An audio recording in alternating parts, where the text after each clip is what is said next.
warahmatullahi wabarakatuh. Salam sejahtera untuk kita semua. Perkenalkan, nama saya Agung Maulana dari kelas manajemen pemasaran 5B reguler.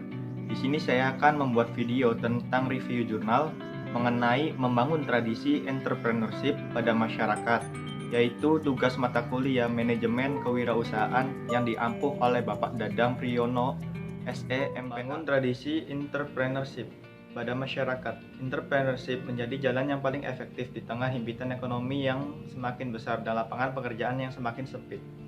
Untuk membangkitkan kembali kehidupan perekonomian masyarakat, Indonesia masih perlu mempersiapkan lahirnya generasi entrepreneur, karena para entrepreneurship inilah yang akan menjadi penggerak pembangunan ekonomi di Indonesia.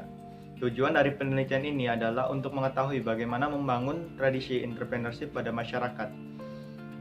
Penelitian ini menggunakan metode kajian literatur review untuk membahas topik yang dikaji. Kajian pustaka dimaksudkan untuk memecahkan suatu masalah yang pada dasarnya bertumpu pada penelaahan kritis dan mendalam terhadap bahan-bahan, khususnya pendahuluan. Entrepreneurship menjadi jalan yang paling efektif di tengah himpitan ekonomi yang semakin besar dan lapangan pekerjaan yang semakin sempit untuk membangkitkan kembali kehidupan perekonomian masyarakat.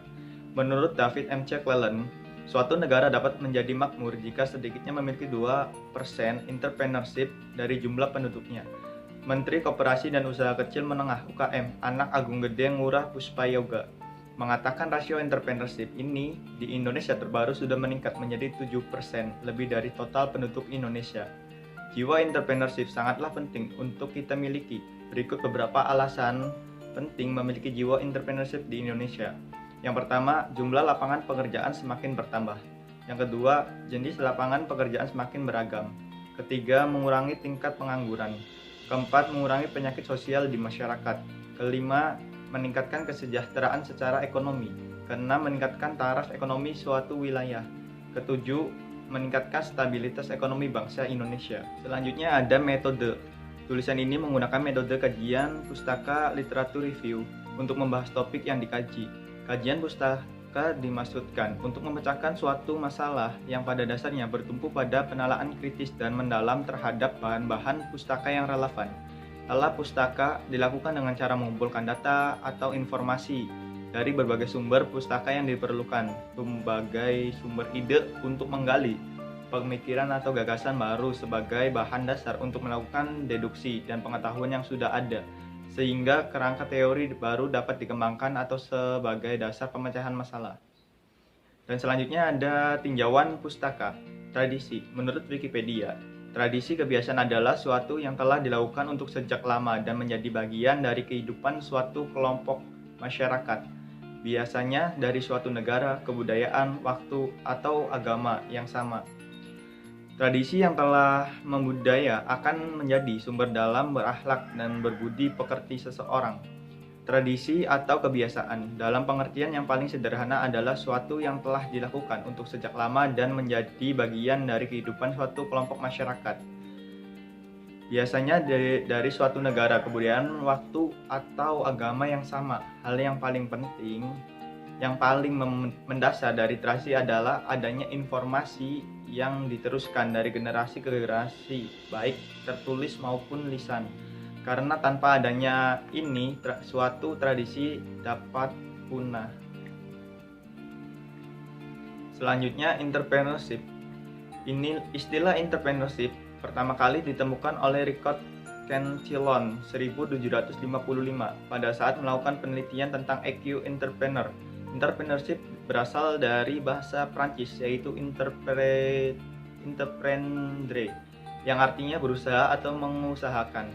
Dalam Encyclopedia of America 1984, berarti pengusaha yang memiliki keberanian untuk mengambil resiko dalam menciptakan produksi, termasuk modal, tenaga kerja, bahan baku, dan dari usaha bisnis mendapat profit. Entrepreneurship juga berasal dari bahasa Prancis entrepreneurial, yang berarti to undertaker. Jika mengacau dari keputusan Menteri Koperasi dan Pembinaan Pengusahaan Kecil nomor 961 KFMX 1 1995 disebutkan bahwa entrepreneur adalah orang yang mempunyai semangat, sikap pelaku di kemampuan entrepreneurship. Lambing dan Coel 2000 sama dengan 19 kurangi 20 mengungkapkan beberapa keuntungan dan kerugian entrepreneurship. Adapun keuntungan entrepreneurship sebagai berikut. Yang pertama, otonomi, di mana pengelolaan yang bebas dan tidak terikat membuat entrepreneur menjadi seorang bos yang penuh kepuasan. Kedua, tantangan awal dan perasaan motif berprestasi. Tantangan awal dan perasaan bermotivasi yang tinggi merupakan hal menggembirakan. Peluang untuk mengembangkan konsep usaha yang dapat menghasilkan keuntungan sangat motivasi entrepreneur. Ketiga, kontrol finansial, di mana bebas dalam mengelola keuangan dan merasa kekayaan sebagai milik sendiri. Selanjutnya, masyarakat. Masyarakat adalah kesatuan hidup manusia yang berinteraksi menurut suatu sistem adat istiadat bertemu bersifat kontinu dan yang terikat oleh suatu rasa identitas bersama. Kontinuitas merupakan kesatuan masyarakat yang memiliki keempat ciri, yaitu interaksi antar warga-warganya. Kedua, adat istiadat. Ketiga, kontinuitas waktu. Keempat, rasa identitas kuat yang mengikat semua warga. Menurut Soekanto 2006, pengertian masyarakat adalah proses terjadinya interaksi sosial. Suatu interaksi sosial tidak akan mungkin terjadi apabila tidak memenuhi dua syarat, yaitu interaksi sosial dan komunikasi. Ciri-ciri masyarakat: yang pertama, berada di wilayah tertentu. Dua, hidup secara berkelompok. Ketiga, terdapat suatu kebudayaan dan keempat, terjadi perubahan. Kelima, terdapat interaksi sosial. Keenam, terdapat pemimpin. Ketujuh, terdapat stratifikasi sosial. Selanjutnya, pembahasan. Setiap bahasan mengenai entrepreneurship atau kewirausahaan memberikan beragam definisi. Entrepreneurship dapat diartikan sebagai kegiatan entrepreneur. Terdapat banyak definisi tentang entrepreneurship yang secara garis besarnya entrepreneurship dapat diartikan sebagai kemampuan individu dalam menciptakan peluang ekonomis dari sebuah ide usaha, baik skala kecil maupun skala besar. Jika entrepreneurship bagi masyarakat seharusnya dilakukan oleh berbagai kalangan, baik pemerintah, instansi akademik, maupun instansi swasta. Semakin banyak entrepreneur, maka makin kuatlah daya tahan benturan terhadap krisis ekonomi. Entrepreneur mampu memberikan alternatif yang baik untuk mengurangi bahkan menghapus angka pengangguran yang membesar. Jiwa yang demikian ini bisa memiliki oleh siapapun, apakah itu pedagang, pengusaha, karyawan maupun masyarakat pada umumnya, yang mampu mengolah diri dari lingkungan sehingga akan dihasilkan ide, inovasi, pertemuan baru, kreativitas, semangat baru, dan pasar yang baru. Membangun tradisi entrepreneurship. Tradisi entrepreneurship dalam keluarga.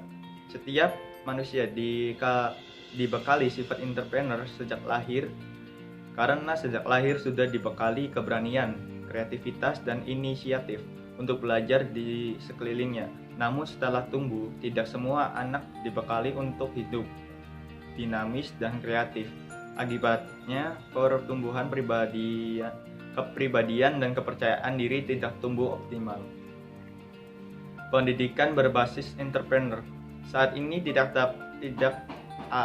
lagi bisa mendidik atau seperti dahulu kala. Zaman sekarang kita harus kreatif dan inovatif dalam mendidik. Di samping orang tua, pendidik memegang peran penting dalam mendidik atau menanam mindset untuk menjadi seorang entrepreneur.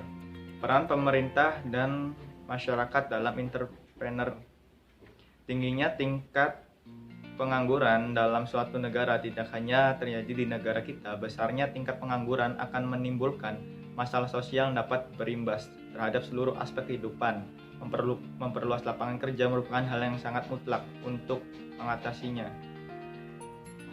Entrepreneur dan peranan dalam perekonomian. Rasionalisasinya adalah jika seorang memiliki kewirausahaan, dia akan memiliki karakteristik motivasi, mimpi yang tinggi, net of achievement, berani mencoba, risk taker, inovatif. Dan kesimpulan dari materi tadi, dari berbagai kajian dan literatur pustaka yang telah dibahas di atas dapat disimpulkan bahwa untuk menumbuhkan jiwa dan tradisi entrepreneur kepada masyarakat dibutuhkan waktu yang panjang dan berkelanjutan. Tidak dengan instan, jiwa dan tradisi entrepreneur ini muncul pada diri masyarakat. Membutuhkan jiwa dan tradisi entrepreneur dimulai dari lingkungan keluarga. Lingkungan keluarga adalah tempat pertama kali manusia belajar dan membentuk karakter. Tradisi keluarga mengarahkan manusia untuk berjiwa mandiri, inovatif, kreatif, pantang menyerah, dan ulet. Selanjutnya adalah pendidikan yang mengarahkan peserta didik untuk terbiasa belajar berjiwa entrepreneur. Dengan demikian, dengan kurikulum pendidikan yang berbasis entrepreneur, peserta didik dibiasakan berperilaku entrepreneur sehingga tradisi ini membawa kebiasaan mereka untuk memilih profesi entrepreneur. Terakhir adalah dukungan pemerintah terhadap tradisi entrepreneur. Berbagai program telah dilakukan oleh pemerintah untuk menumbuh kembangkan entrepreneur muda. Di antara program tersebut adalah seminar, pelatihan, kompetisi, bisnis plan, penerapan kurikulum berbasis entrepreneur hingga hibah pendanaan UMKM. Ketiga tradisi yang diciptakan oleh keluarga, pendidikan, dan pemerintah mampu mendorong tumbuhnya tradisi entrepreneur pada masyarakat. Yang sudah menonton video saya, kurang lebihnya saya mohon maaf. Semoga bermanfaat. Wabillahi taufiq wal hidayah. Wassalamualaikum warahmatullahi wabarakatuh.